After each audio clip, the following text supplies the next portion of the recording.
we just don't use our bodies in a variable way anymore. So most people don't run at high speed anymore. That forces them to create lift, to produce vertical force, to facilitate a pattern that would do that. Most people 930 kills you because you don't get out of that little walking. Yeah, I'm just kind of like our body as humans. We do two things really well. We expend the least amount of energy possible. Yeah. And we procreate. And we're really good at number one. And so at 9:30, our body's like, man, we learn to become more and more efficient, and it's more and more efficient not to lift my leg. Yeah. Right. Absolutely. And then that becomes a patterning issue, a motor control issue, where now, like, it's just a part of how it's like how it's our signature, right? It's our movement signature. That's how I got to get you out of. And we think that when we're out there running, maybe probably a lot of people think, well, if I run faster, I'm going to hurt myself. No, it's actually essential. Yeah, like. Will you be proud of me? I was at Nicene last week, and I only had 1 mile over at 9. That was my first one, and I ran 8. But the first one, I had eaten too recently, and I was just dying. But the rest of them were like 8.5, and then I had a 7:22. Cool. What I love too is the variability of the environment too. Really important for people. Changes in speed are important at any age, actually.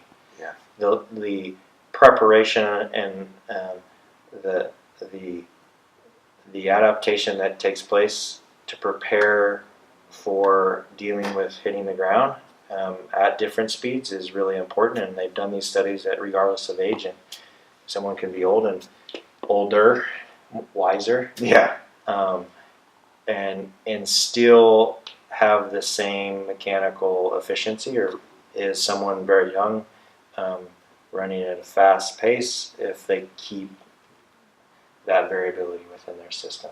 So speed is really important, and it doesn't mean running 5-minute pace, right? Yeah. Speed is relative to the individual.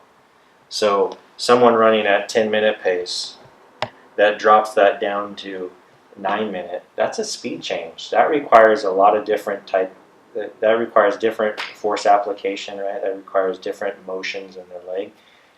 Going up a hill requires different. All that stuff is beautiful.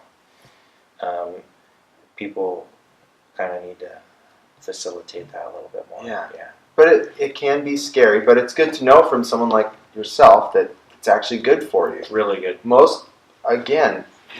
I know for me personally, and I've been on this little quest for like almost 8-9 years now, learning how to run better. And I know when I run slow, I just beat myself up. But it took a long time to learn that. Yeah, I mean, there's a lot of things.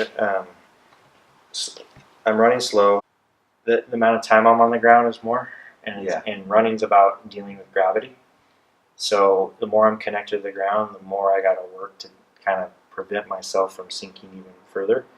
The more mechanical work, so to speak, or the more load that I'm going to have to deal with over time. So when I think of running's really about overcoming the effects of gravity, be able to control that over time and distance at whatever given pace that may be, and whether I'm giving something that's very specific to a strength deficit, it's about overcoming gravity and being able to tolerate load greater, or a mechanical component. And there's usually a lot of relation to them over time. Trying to deal with gravity better, right? If we lived on the moon, I guarantee those 50% of runners probably wouldn't have as much knee pain, but they would never be able to come back to Earth. So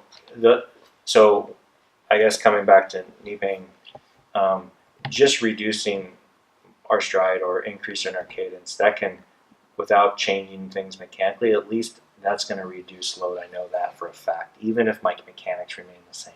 Yeah. So that's a simple place to start, and then it becomes more layered after that.